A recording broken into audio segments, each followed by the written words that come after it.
Agora a gente segue o programa falando, revelando para você, né, quem é a tal atriz famosa que desabafou com a mãe sobre a mãe e a bebida alcoólica. Escuta só, a atriz, a Carolina Dickmann, ela deu uma entrevista, falou de um problema que viveu na adolescência.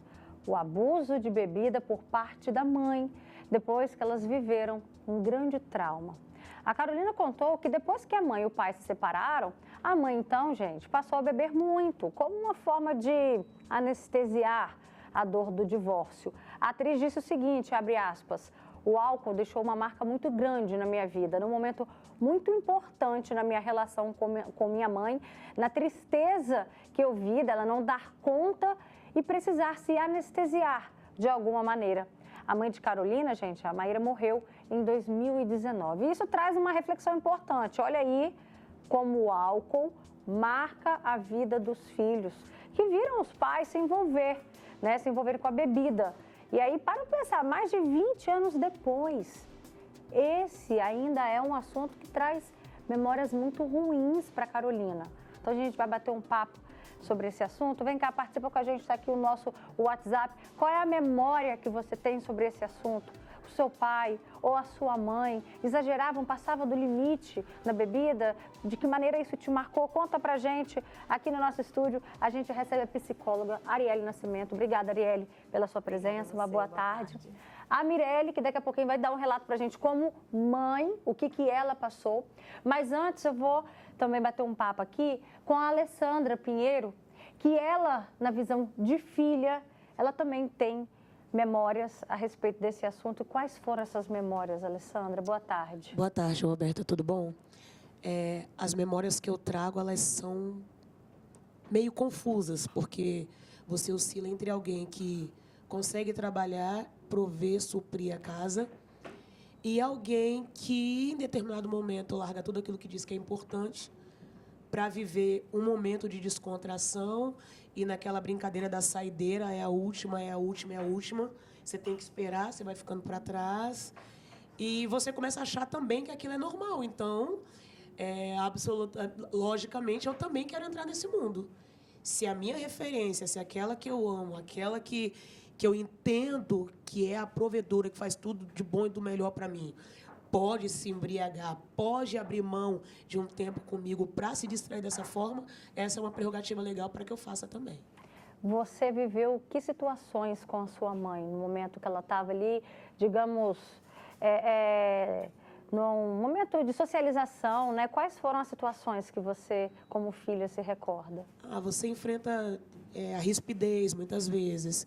Você, às vezes, se aproveita daquele período de embriaguez para fazer coisas que normalmente ela não deixaria, para pedir coisas que sobriamente ela negaria de qualquer forma. Você vê passeios, algumas coisas que vocês já tinham combinado serem canceladas porque não vai dar para ir, porque eu vou sair. E a desculpa é sempre a mesma, sabe? Eu fui criada por uma mãe solo, como dizem hoje. Então, eu trabalho de segunda a sexta, eu estudo à noite, a minha hora de desaparecer é essa. Eu não estou dizendo aqui que é pecado, ou errado, ou coisa do tipo, mas que rouba, sim, da gente um momento importante. E, enquanto crianças e adolescentes, muitas vezes não, nós não temos noção do que aquilo ali significa. Só que quando você alcança uma determinada idade, você se vê no direito de fazer aquilo ali também. Não é uma regra geral, mas é possível e nós vemos isso acontecer na sociedade o tempo todo. Eu fui uma das. Mirelle, eu vi você concordando com várias falas da Alessandra. Você se reconhece nessas cenas? Totalmente. Como mãe, não, né? Porque não existe ex-alcoólatra. Existe uma doença em que tem que ser tratada e é sério, seríssimo. Porque existem traumas que nos levam a esse tipo de fraqueza e tudo que ela disse, eu estava me vendo na situação com as minhas filhas. Na visão de protagonista da cena. Exatamente. Eu tenho duas filhas que elas cresceram, tanto como o pai, como eu, bebendo, e eu não sabia parar. Eu não tinha limite. Aquela saideira nunca acaba. E eu já tinha um bordão comigo. Se quiser beber comigo, tem que ter disposição.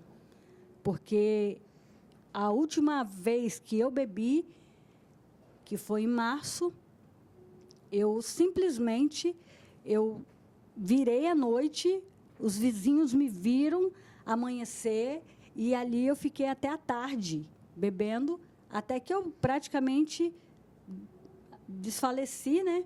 Estava desmaiando, estava já chegando num estágio onde realmente a bebida causa demência, e nós, mulheres, principalmente, nós somos umas vítimas mais vulneráveis à bebida em relação à morte, morre com muito mais facilidade, e eu estava desmaiando do nada. E a minha filha, de resguardo, cheia de pontos, teve que me socorrer, porque não tinha ninguém para me levantar. Aí a minha netinha vendo aquilo e tendo que me levantar. Então, aquilo tudo estava me mostrando que era o fim. Eu precisava dar um jeito na minha vida. Arielle, a gente trouxe aqui 2 histórias de comportamentos que têm algo em comum, mas, de um lado, a Mirelle, que chegou num ponto mais crítico da bebida, a mãe da Alessandra, que bebia, digamos, numa linha social e que não percebia que ultrapassava um pouco essa linha. Mas o que a gente vê é que são histórias que deixam marcas nas vidas das crianças. E olha a Carolina Dickmann, 20 anos depois, trazendo isso à tona, né? Por quê? Que poder é esse que o álcool tem? Acho que quando a gente fala, né, de um ambiente em que o progenitor, seja o pai ou seja a mãe, né, ele tem essa dependência do álcool, você retira desse ambiente que deveria oferecer algumas coisas fundamentais para o desenvolvimento dessa criança, desse adolescente, coisas muito importantes, justamente que o Winnicott, né, o psicanalista, ele nos ajuda a pensar dessa forma. Para o desenvolvimento humano acontecer de forma saudável, a gente precisa que esse ambiente seja confiável, que ele seja contínuo, que ele seja seguro. A bebida, ela toca localiza muito nesses pontos, porque você tem um pai e uma mãe, quando ele está alcoolizado, você não sabe, você tem uma insegurança ali daquele comportamento, daquela reação, se vai, se não vai no passeio confirmado. Até mesmo você tem uma negligência, porque o que está em jogo, como você mostrou, assim, muitas vezes uma inversão. Essa criança que é vulnerável, esse adolescente que é vulnerável, ele precisa agora se preocupar, se responsabilizar, né? Então, ele sai da figura dele, muitas vezes, de dependência, de vulnerável, para assumir uma responsabilidade que não é dele.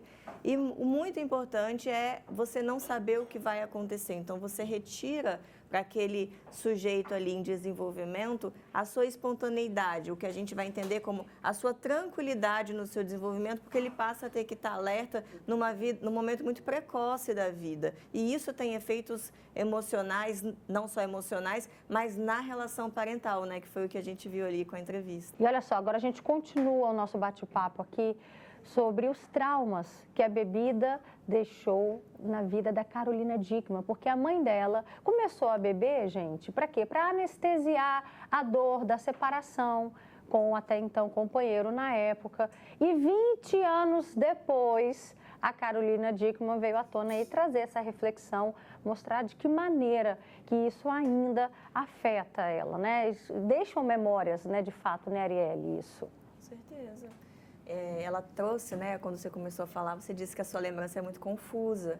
E isso é uma marca também, sabe? Porque você tem uma relação com o seu cuidador, ela se torna ambivalente, porque se modifica muito. Ora é uma pessoa confiável, que você ama, sim, né, que está ali te oferecendo uma atenção, um cuidado, e justamente por esse vínculo que você tem, quando está sob o uso do álcool, você fica muito ambivalente com essa história. Então, você não tem o que é importante para toda criança, todo adolescente, que é a continuidade, a estabilidade dessa figura, né, principal de cuidado. E isso fragiliza muito a confiança depois, não só nessa relação parental, mas também com as outras pessoas. Então, você vai ter um efeito também social, sabe? Sobre essa vivência dessa questão, assim.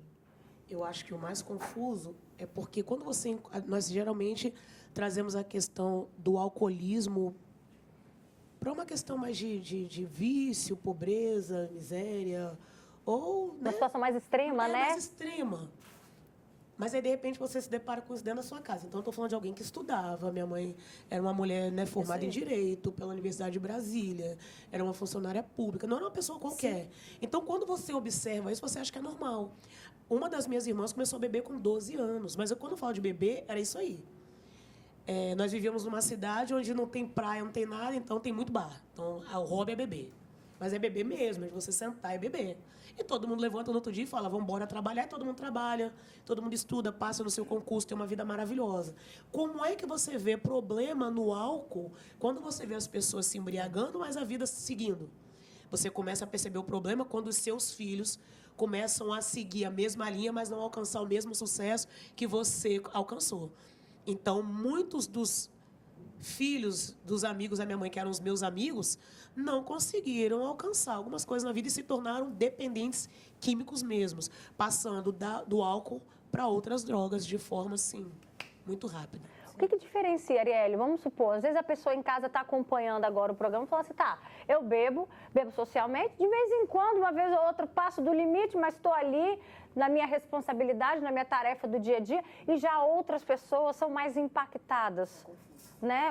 Quais são os fatores que acabam direcionando isso?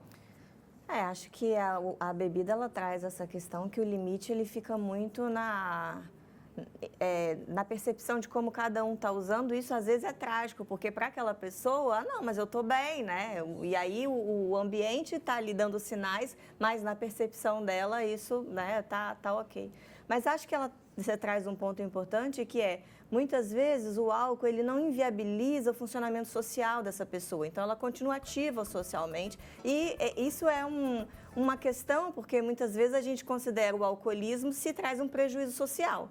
Mas muitas vezes a pessoa continua tendo uma vida, às vezes até ao longo da semana não tem um uso do álcool tão frequente. Mas o que a gente está chamando a atenção aqui é o ponto que nos interessa muito, ainda mais pessoalmente, como eu atendo pessoas, adultos, e eu vou atender essa criança no adulto, é como às vezes mesmo no final de semana, se esse progenitor ele negligencia a responsabilidade diante daquela criança, diante daquele adolescente, para fazer esse uso, que é um uso que ele se torna vulnerável no papel de cuidador, porque se eu assumo, né, um uso do álcool, por exemplo, né, eu estava em Guarapari, que a gente está vendo muito crianças perdidas na praia. Não tem problema nenhum a gente falar de beber na praia. Mas o que a gente vê é que muitas vezes isso vai diminuir o seu ponto de atenção diante da criança. Ou às vezes é isso, eu não vou estar disponível emocionalmente para brincar com meu filho. Isso pode vir trazendo associações para essa criança que ainda não consegue, como vocês falaram muito bem, representar o que significa isso para ele. O que ele sente é que tem uma mãe e tem um pai que ele confia e que é estável, mas que em algum momento perde essa estabilidade para ele. E isso pode trazer uma questão. Então, às vezes a gente atende uma pessoa que vai falar... perceber ali, né, na análise dela, que não era um pai alcoolista, uma mãe alcoolista, mas daí ele vai se dar conta que quando o pai bebia, quando a mãe bebia, ele tinha um prejuízo nesse cuidado, nessa responsabilidade, vivia um desamparo ali. E de que maneira isso pode influenciar também essa criança? Eu só vou ler aqui alguns comentários. Tem uma pessoa que diz, meu irmão na juventude começou a beber sem parar. Se minha mãe não desse dinheiro, ele bebia fiado. Ele morreu, gente, de ataque cardíaco, tá? Quem escreveu pra gente foi a Rose, aqui da Vila Rubim. Também tem uma outra participação. Meu nome é Bruna, sou de Guarapari. Meu pai sempre foi alcoólatra. Eu fui criada vendo a minha mãe apanhar muito. A minha mãe apanhou durante 22 anos. Éramos eu e meus 2 irmãos. E apanhávamos muito também. Hoje estou com 36 anos, meu pai continua bebendo muito, mas a minha mãe está separada dele há 20 anos. Também tem outro relato, eu vivi muitas situações na minha família, com minha mãe que também era alcoólatra, idosa, com meu filho de 21 anos, meu esposo bebe todos os dias cerveja, a pessoa pediu para não preservar o nome, ela pediu para preservar a identidade, mas isso mostra como que isso vai sendo normalizado na família, né? Também tem outro relato, eu, graças a Deus, parei, mas no passado, além de beber, eu ainda dirigia e vi que não bebia socialmente, mas já estava virando um vício. Como é difícil, né? A pessoa que é acostumada a beber socialmente enxergar que já está passando do ponto social. A sua mãe em algum momento enxergou isso?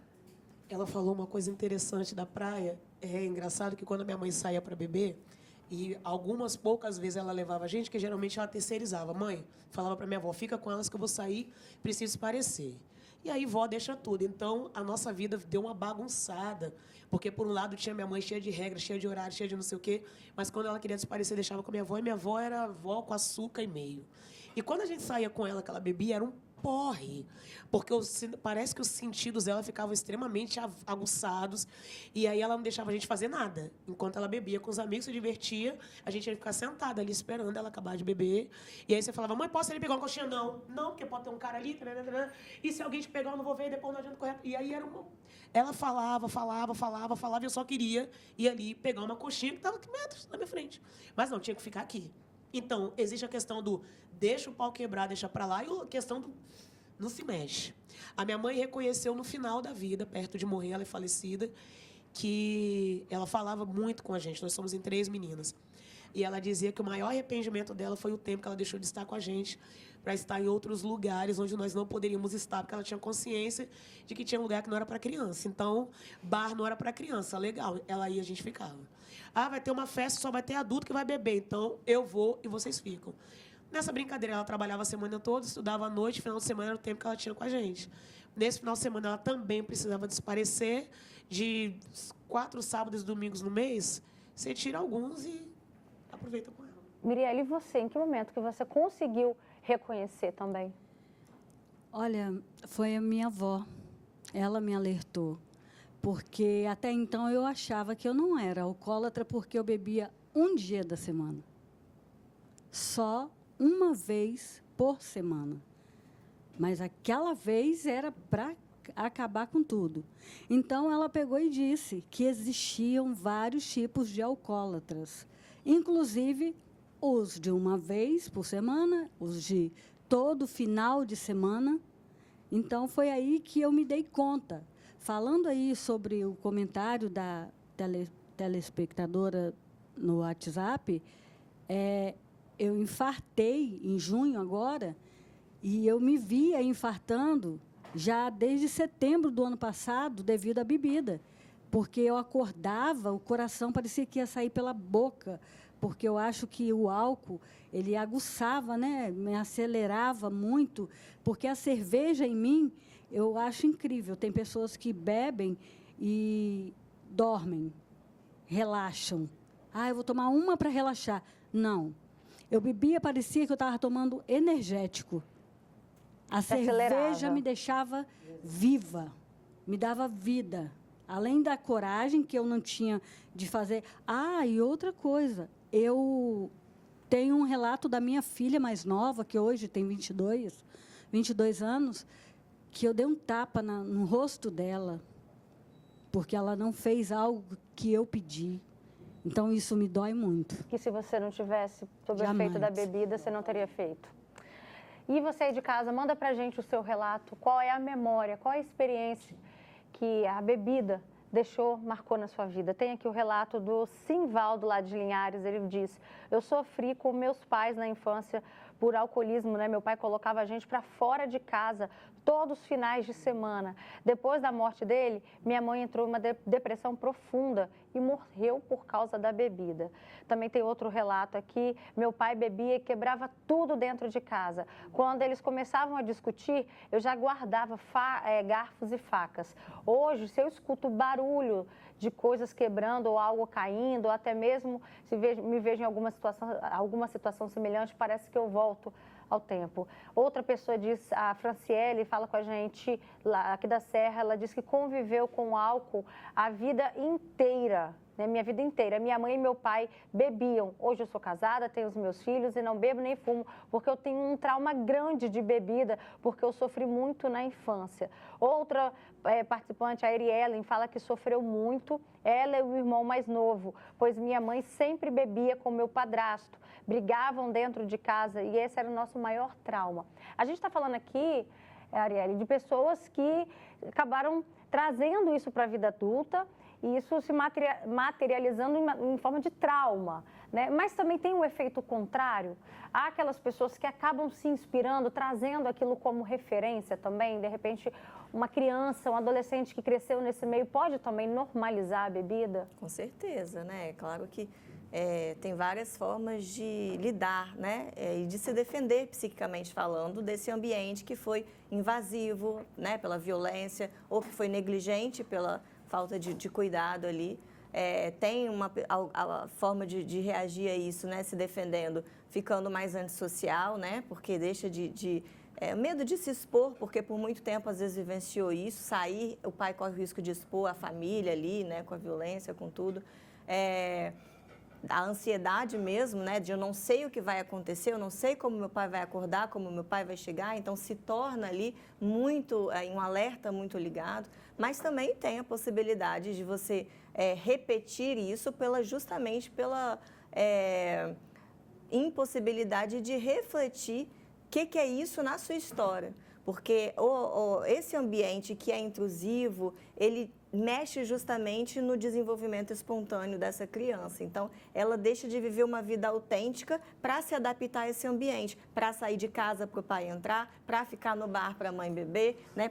Ela deixa de ser o adulto se adaptar à criança e a criança passa a se adaptar ao adulto. O efeito disso, ela não vive uma vida no seu desenvolvimento, no seu processo de amadurecimento próprio. E aí isso inclui, muitas vezes, ela não ter clareza de que é, então, a minha história, se separar o que é do pai, da mãe, do outro. Isso dá um trabalhão, não é todo mundo que consegue fazer isso. E quando você não consegue refletir, né, a sua história, a sua chance de repetir ela é grande. Aliás, a única forma, né, de você talvez se separar e poder fazer alguma coisa diferente é poder pensar, elaborar tudo isso e fazer diferente, né?